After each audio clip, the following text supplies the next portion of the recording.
New questions at 5 o'clock about when Syracuse seniors in public housing will see some long overdue renovations at Eastwood Heights.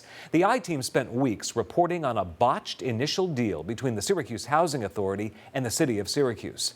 The public housing agency took a unique approach to get ownership of the building, which it already operates.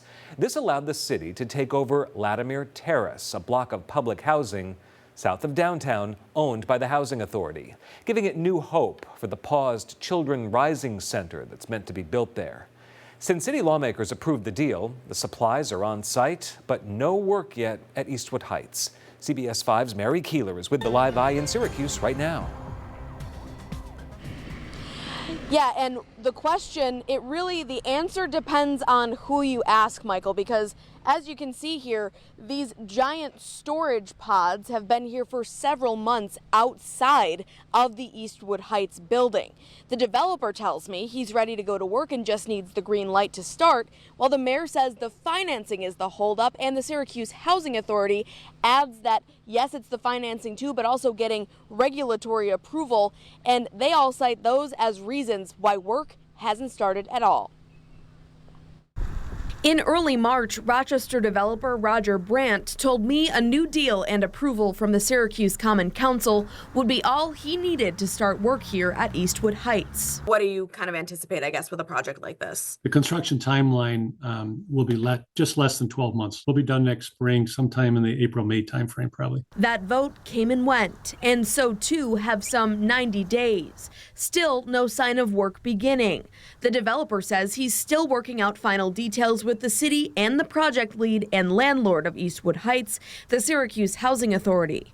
The I-Team asked Mayor Ben Walsh about the stalled timeline. He said closing on the finances related to the project is anticipated sometime in July. They are moving things forward. There are weekly calls both with city staff and state staff. I think it's largely just putting all the financing pieces together. They're mobilizing on site and preparing to get started. But you know, this is something that's been a consistent frustration with Syracuse Housing Authority related projects, is that they don't move as quickly as we would like. We certainly continue to push on our end. Syracuse Common Councilor Jimmy Monto represents the residents of the complex in his district. We want answers as to what's happening. You know, let's get the thing moving, and I think the people that live there want to know when the end is coming, or is there an end in sight, or is there a start date coming? Monto says he's always optimistic things will work out. But as he said in March, it's not time for a victory lap. The not knowing what's going on is extremely disruptive to them. So we want to treat them right. So you heard the mayor in that piece say he's hoping the finances will come together next month. The Housing Authority adding regulatory approvals and plans for relocating the residents during their units being renovated.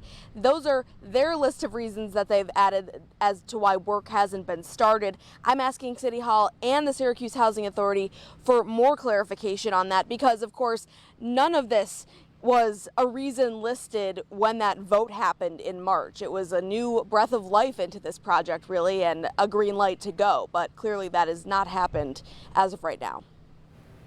Well, Mary, I can't help but think about the people who live there. Councilor Monto told me months ago that some of these people thought the project would start. They started boxing stuff up. They actually packed to move out, only to find out a couple of weeks later, oh no, there's no work going on.